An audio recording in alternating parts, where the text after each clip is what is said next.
जय श्री कृष्ण बंधु। पिछली कड़ी में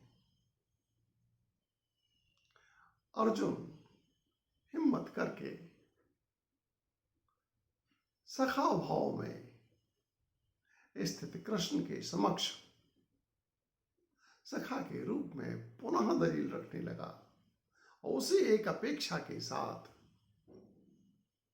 कि कृष्ण ही युद्ध के लिए मना कर दें।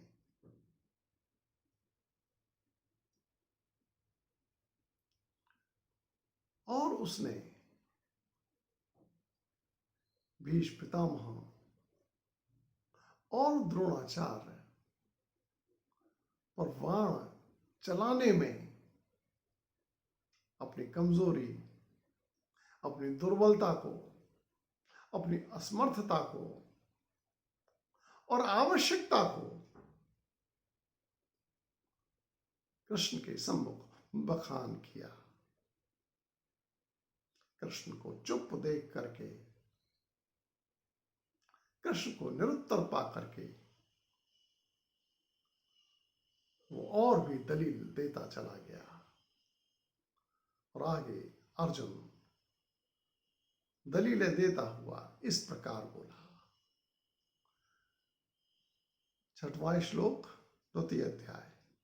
नैतत् विद्यामः नैतत् विद्मः कतरन्नो गरीयो यद्वा जयेम तद्वा नो जयेयुः यानेव हत्वा न जिजीविषामः ते अवस्थिता प्रमुखे धार्तराष्ट्रा नैतत् विद्मः कतरन्नो गरीयो। अर्जुन बोला, हे कृष्ण, हम तो यह भी नहीं समझते कि हम दोनों के लिए उन दोनों से अर्थात भीष्म पितामह और द्रोणाचार्य से अधिक महत्वपूर्ण, ज्यादा इंपॉर्टेंट क्या वस्तु है। यद्वा जयेम तद्वा नो जयेयुः,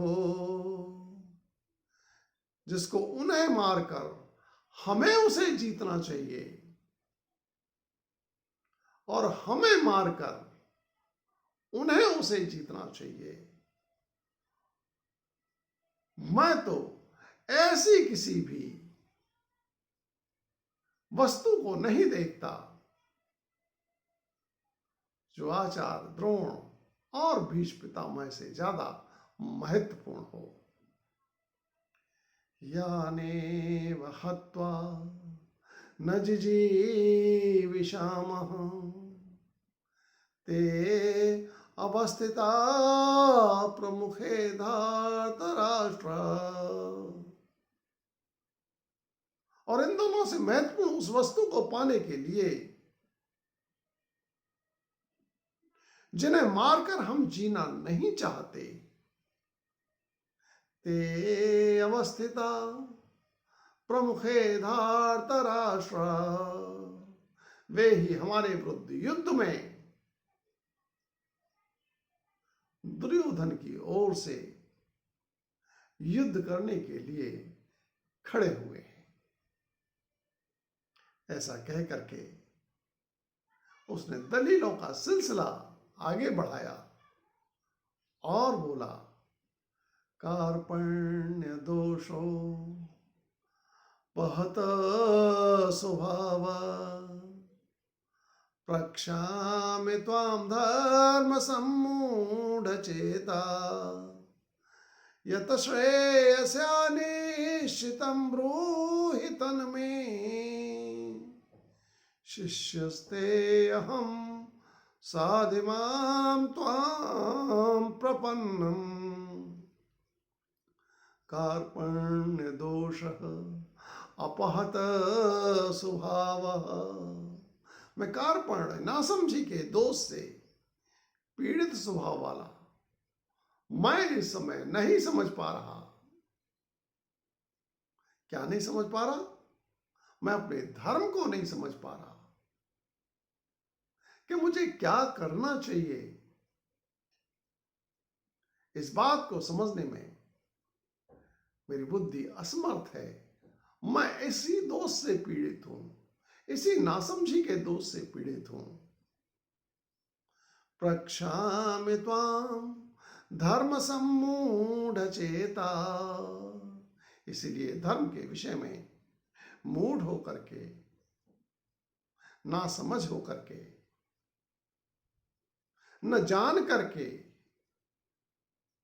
मैं आपसे अपने लिए उचित दायित्व को, उचित धर्म को पूछता हूं, उचित कर्म को पूछता हूं कि मुझे कौन सा कर्म, कौन सा दायित्व निभाना चाहिए। और दायित्व के विषय में कुछ अपनी अपेक्षाएं व्यक्त करते हुए अर्जुन बोला, यत श्रेयस्यात् निश्चितम ब्रूहि तन्मे। कि जिस दायित्व को, जिस धर्म को पूरा करना निश्चय ही मेरे लिए श्रेयकर होना चाहिए, मुझे श्रेय दिलाने वाला होना चाहिए, उस दायित्व को आप मेरे लिए बताइए, उस दायित्व को मुझे करने के लिए कहिए। शिष्यस्ते अहम साधिमां त्वां प्रपन्नम। अब मैं आपका शिष्य हूं, मुझको दायित्व का बोध होना चाहिए। आप हैं, आप बताएं, ऐसा बताएं कि मुझे दायित्व का बोध स्वयं हो जाए। ऐसी शिक्षा दें। साधिमां त्वां प्रपन्नम। मुझे ऐसी शिक्षा दीजिए, मैं आपकी शरणागत हूं। ऐसा कह करके कृष्ण की चुप्पी देख करके अर्जुन सखा भाव से शिष्य भाव में चला गया। लेकिन अभी शब्दों से गया था, पूर्णता तो तब होती है जब कहने के साथ साथ, शब्दों से कहने के साथ साथ व्यक्ति कोई भाव से भी, विचार से भी, मन से भी, तन से भी शिष्य हो जाए। अपनी वैचारिक स्थिति को स्पष्ट करते हुए अर्जुन कृष्ण से इस प्रकार बोला।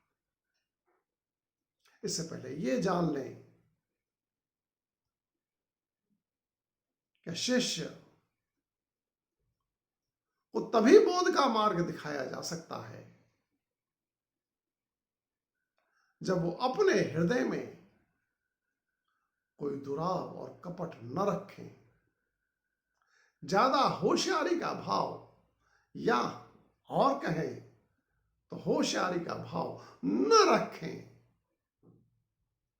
गुरु के समक्ष सीधे सीधे जानने और ज्ञान चर्चा की चर्चा करें, खुल करके करें, लेकिन कभी भी कपट के साथ न करें।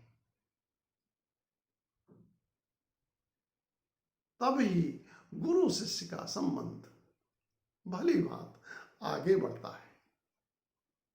और अर्जुन उसी कड़ी में एक और पग आगे बढ़ाते हुए बोला, नहीं प्रपश्यामि ममापनुद्यात् यत शोकम उच्छोषणम् इंद्रियाणाम् अवाप्य भूमा वसपत्नं वृद्धं राज्यं सुराणामपि चाधिपत्यम्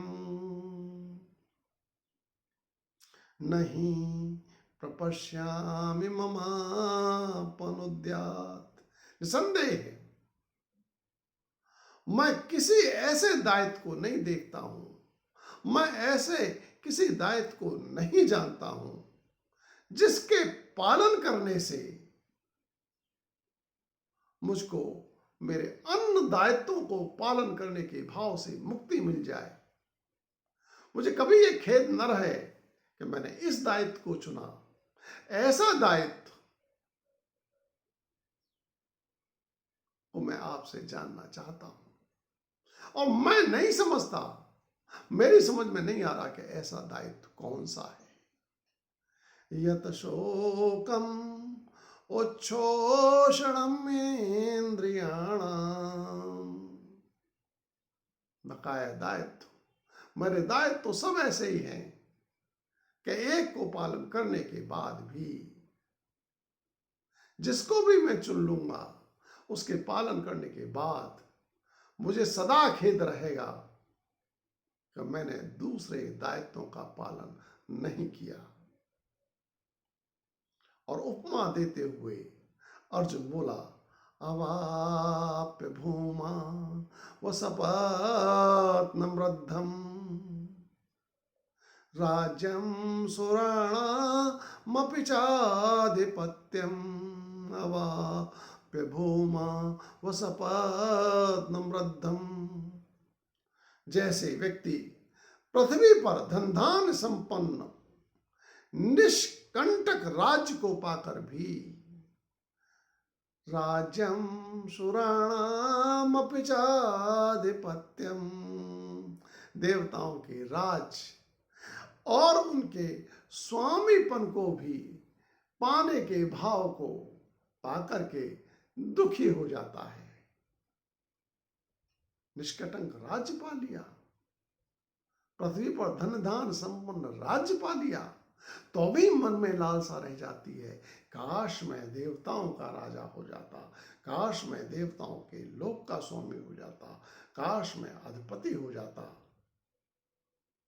जब इतना होने पर यह होता है तो मैं अपने किसी भी कामनाओं को इस योग्य नहीं समझता कि एक दायित्व, एक कामना को पूरी होने के बाद दूसरे दायित्वों को पालन करने का भाव न रहे और वो मुझे दुखी न करें। मुझे तो ऐसा ही दायित्व बताइए जिसको पालन करने के बाद मुझे किसी भी दायित्व को पूरा करने का भाव न रहे। और ऐसा कह करके वो एक बार ही शांत हुआ, और जैसे ही शांत हुआ वैसे ही संजय ने दृश्य को देखना शुरू करके धृतराष्ट्र को बताना प्रारंभ किया। और संजय इस प्रकार बोला, संजय उवाच, एवं उक्त्वा ऋषिकेशं गुडाकेशः परन्तप न योत्सहे इति गोविन्दम् उक्त्वा तूष्णीं बभूवः।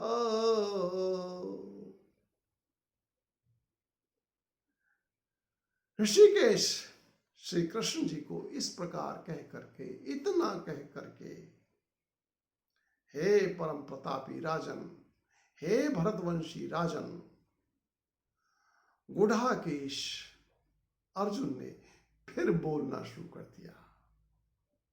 उसने देखा कि अभी अभी तो चुप हुआ, लेकिन उसने तो फिर बोलना शुरू कर दिया। और क्या बोला, नयोत्सहे इत गोविंदम उक्त्वा तूष्णीं बभूवः। हे गोविंद, मैं युद्ध नहीं करूंगा। इतना कह करके वो बिल्कुल ही शांत हो गया। अब वो बोलने के भाव से मुक्त हो गया। अब तक जिस बात को कृष्ण के मुख से कहलवाना चाहता था, उसने अपनी भावना बिना लाग लपेट के सीधे सीधे शब्दों में व्यक्त कर दी कि हे गोविंद, मैं युद्ध नहीं करूंगा। इतना कहते ही अर्जुन निष्कपट होकर के, निश्चल होकर के, पूर्णतया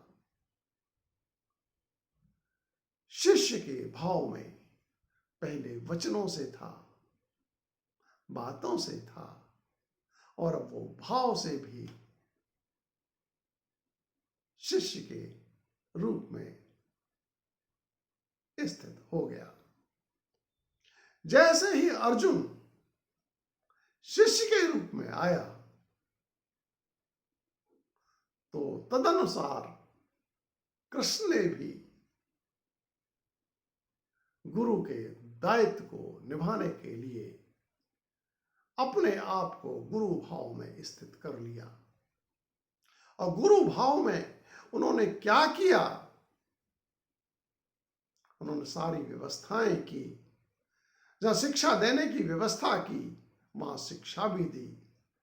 दोनों ही कार्य को किस प्रकार निभाया, संजय ने देख करके जो दृश्य धृतराष्ट्र को बताया, वो इस प्रकार था। संजय का ही वाच अभी चल रहा है। तमोवाच ऋषिकेशः प्रहसन्नेव भारत सेनयोरभयोर्मध्ये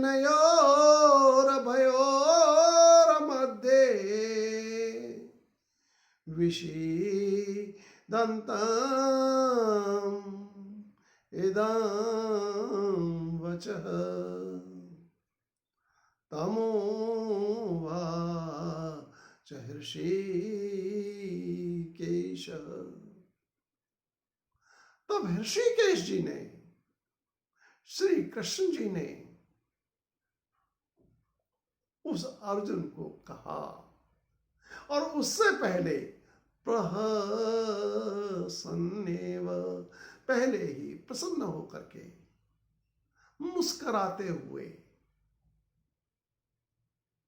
पहले मुस्कुराए, बोले बाद में।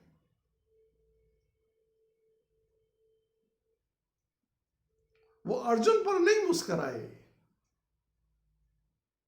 उनका मुस्कुराना हंसना नहीं था, उनके चेहरों पर मुस्कुराहट, उनके चेहरों पर हंसी तो उपहास की हंसी थी। और वहां पर उपस्थित काल ने यह बात समझ ली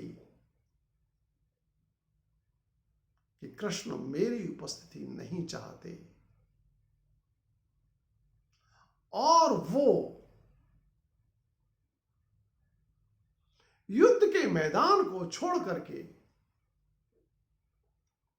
काल वहां से बाहर चला गया। अब तक जो हाथी घोड़े हिनहिना रहे थे,